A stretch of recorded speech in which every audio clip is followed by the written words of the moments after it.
Tickets to the Avalon Ball are now on sale, so here's everything you need to know about attending the Art Deco weekend on Catalina. Each year, the Art Deco Society of Los Angeles hosts an amazing formal event in the Avalon Casino on Catalina Island. Art Decophiles and fans of vintage fashion will not want to miss this amazing event, which takes place this year on Saturday, May 17th. Before you can dance across the ballroom floor, you're going to have to get yourself across to the island. To book your ferry excursion, visit the Catalina Express website.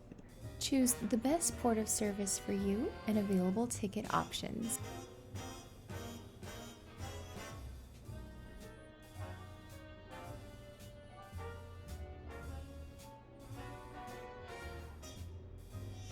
As first-timers, we were very surprised at how easy and convenient leaving from the Port of Long Beach was. When you arrive, there's a pretty big line that everyone gathers in as they board everyone onto the Catalina Express, and you can stow your luggage in the main cabin. Be sure to head up to the rooftop deck with available seating to catch more sunny and panoramic views. After about an hour, you'll catch your first glimpse of the scenic views of Avalon. This was our first time visiting Avalon on Catalina, and we loved how historic and how walkable the town was. We booked our hotel accommodations very last minute, and we ended up staying at the St. Laurent Hotel. As hotel accommodations can book up for the night of the ball, we recommend making your overnight stay further in advance. The highlight of staying at this hotel was it was on a hilltop and had a beautiful outdoor patio overlooking the coast.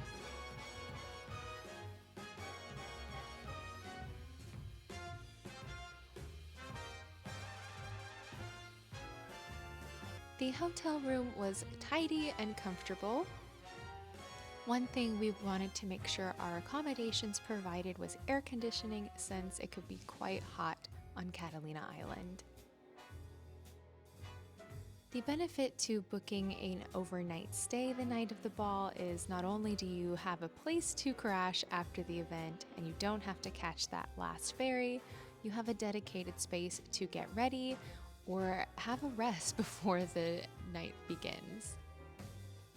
After settling into the room, we decided to have an early dinner at one of the restaurants in Avalon, before returning back to the St. Laurent to get ready for our evening.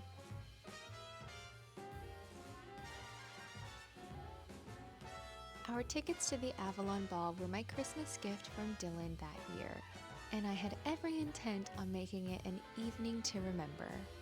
Unfortunately, there was a problem with the shipping of a 1930s dress that I had intended to wear to the ball, so at the last minute I had to make some changes before attending the event.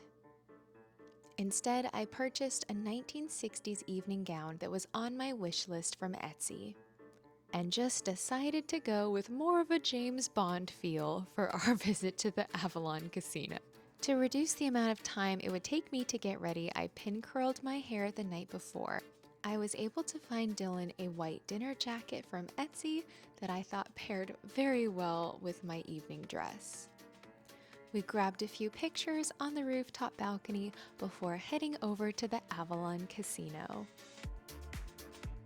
As I mentioned, everything is walkable on Catalina, so we just strolled down to the ballroom from our hotel room along the coast.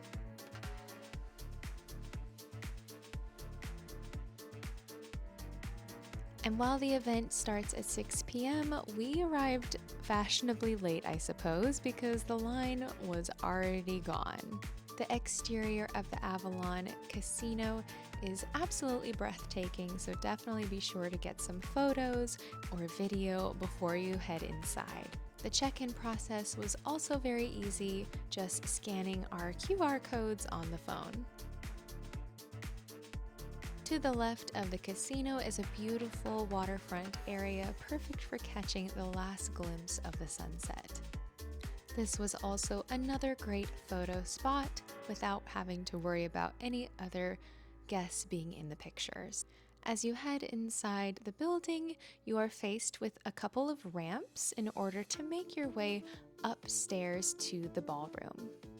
Before you head up to the dance floor, definitely make a stop on the mezzanine floor where there is a lobby area with some facts about the building, the coat check, if you have coats and hats, and then of course the ladies' lounge and the men's lounge area complete with restrooms.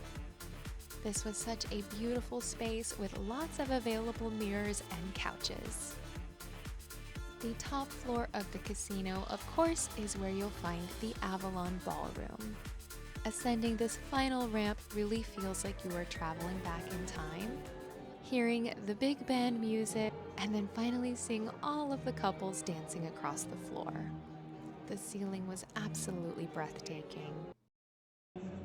Dylan and I are not trained dancers, but we did enjoy a few dances in the middle of the dance floor that is kind of a free area for those not traveling. And we had a lot of fun participating in the conga line that went all the way around the ballroom. We had an amazing time until the event was over at 10 p.m. The next morning, we enjoyed a light coastal breakfast before taking a walk back to the casino to give a final farewell to the Avalon Ballroom. Since this was our first visit, we didn't plan a very lengthy stay, but we do love leaving reasons to come back and experience more. The Art Deco Society does like to host an unwinder event for those who do plan on sticking around the next afternoon. There is certainly a lot to see and experience here on Avalon. You can definitely make more time of your stay if you plan on visiting for a longer weekend.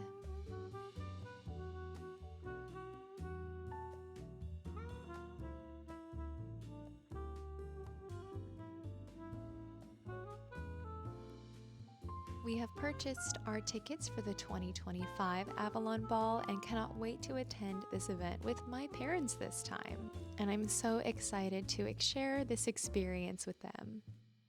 Let me know in the comments if you'll be attending the Avalon Ball this year, and I'll look for you on the dance floor.